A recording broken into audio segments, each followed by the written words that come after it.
ഞാൻ വോട്ട് ചെയ്യാൻ വേണ്ടി പോവുകയാണ് കേട്ടോ. നാട്ടിലോട്ട് പോവുകയാണ്. ഒരു 3 വർഷമൊക്കെ ആയിട്ടുണ്ടാകും ഒന്ന് വീട്ടിൽ പോയിട്ട്. അമ്മ മരിച്ച പിന്നെ അങ്ങനെ പോയിട്ടില്ല. ആങ്ങളെയും ഭാര്യയും തനിച്ചാണ് അവിടെ താമസിക്കുന്നത്. എനിക്ക് കുറച്ച് നാളായിട്ടൊന്ന് പോകണം എന്നുണ്ടായിരുന്നു. ഓരോ സാഹചര്യത്തിൽ പോകാനൊന്നും പറ്റിയില്ല.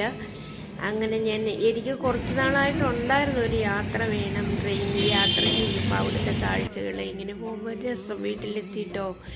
വീട്ടിലെത്തി ആ സാഹചര്യങ്ങളും ആ കുന്നുകളും അവർ താമസിക്കുന്ന അന്തരീക്ഷമാണ് ഞാൻ കാണിച്ചുകൊണ്ടിരിക്കുന്നത്.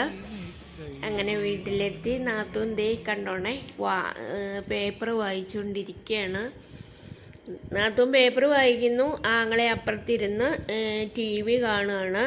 അവരുടെ ജീവിതവും സാഹചര്യങ്ങളും ഇങ്ങനെയൊക്കെ തന്നെയാണ്. അവരൊരു ഒരു കുഞ്ഞു വീടാണ്. മക്കളൊക്കെ വേറെ പോയി. ഇവർ രണ്ടും തന്നെയാണ് താമസിക്കുന്നത്. ചെന്ന് കാണുമ്പോൾ എനിക്ക് നന്നായിട്ട് വിഷമമൊക്കെ ഉണ്ട്. എന്നാലും ഇപ്പം തന്നെ എല്ലാം ചെയ്യും.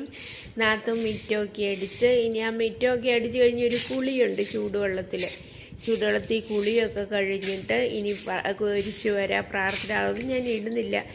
അങ്ങനെ അവിടുത്തെ ആ എല്ലാ സാഹചര്യവും അവസാനിപ്പിച്ച് ഞാൻ യാത്ര പുറപ്പെട്ടു. തിരിച്ച് ഇന്നലെ വൈകുന്നേരം ബസ് ബുക്ക് ചെയ്ത് ഞാൻ ഇന്ന് വെളുപ്പിന് ആലുവയിലെത്തി. മെട്രോ സ്റ്റേഷനിൽ വന്ന് ഇറങ്ങി. അവിടെ നിന്ന് മോമെന്ന് എന്നെ കൂട്ടിക്കൊണ്ടുവന്ന് ഞാനിപ്പം വീട്ടിലെത്തിയിട്ടോ. ഇതാണ് 2-3 ദിവസം ഉണ്ടായിരുന്നു. കഴിഞ്ഞ ബുധനാഴ്ച പോയി ഞാൻ.